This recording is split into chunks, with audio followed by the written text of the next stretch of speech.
أعوذ بالله السميع العليم من الشيطان الرجيم. بسم الله الرحمن الرحيم، والصلاة والسلام على مبعوث رحمة للعالمين.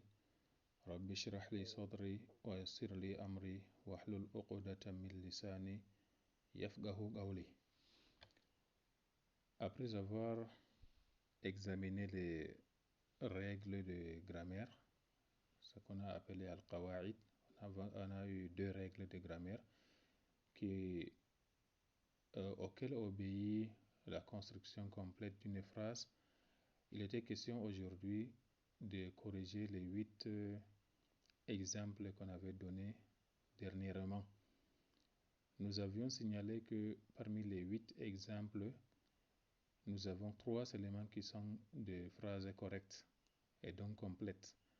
Et les 5 autres ne sont pas corrects.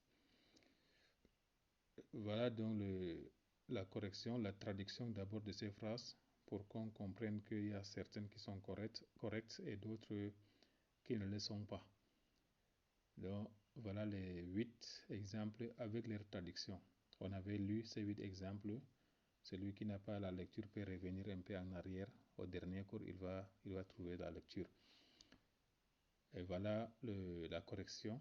C'est trois exemples qui sont corrects. Il s'agit du numéro 2, Akala Faridou, donc Faridou a mangé. Numéro 3, Al-Qidaru Sari'un, le train est rapide. Et le numéro 6, Al-Thawbu Nazifun, le vêtement est propre. Ça, c'est pour la correction des exercices. Mais ceux qui ont les livres physiques peuvent remarquer que ce n'est pas le seul exercice qui est à la fin de ce chapitre. Il y a un exercice qui précède celui-ci et il y a beaucoup d'autres qui viennent après.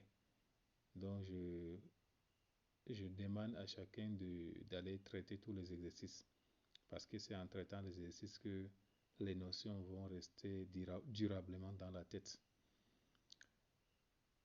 Bien, on entre maintenant dans la deuxième partie qui est l'ajout du mot dans le vocabulaire.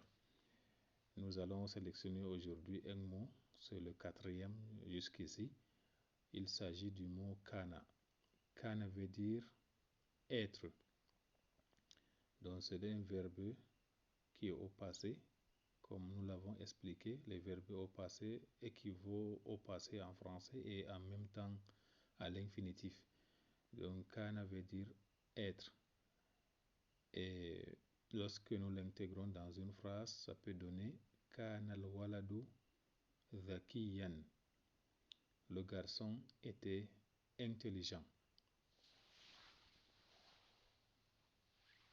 Et si nous cherchons le verset qui contient le verbe kana, on peut le trouver dans Suratul Ahzab, dans Surat 33, verset 72, qui dit Inna aradna al-amanata ala as-samawati wal-ardi wal-jibali fa-abayna an yahmilnaha wa ashfaqna minha wa hamalaha al-insan innahu kana zaluman jahula.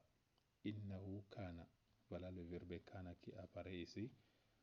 Donc, dans plusieurs versets, ce mot kana apparaît. Bien, c'est une séance d'exercice. On a corrigé l'exercice qu'on a donné. Je vous envoie donc à corriger les restes. Et si vous rencontrez des difficultés, vous pouvez poser vos questions en commentaire. Et nous allons essayer d'apporter des réponses, Inch'Allah. Bien, petit à petit, avec constance, on va apprendre beaucoup de choses. Nous allons donc nous arrêter là pour la leçon, pour la fin de la leçon. Et puis, à la prochaine fois, nous allons commencer avec un nouveau chapitre intitulé Ajza ul Jumla. Je vous remercie. Ma salam.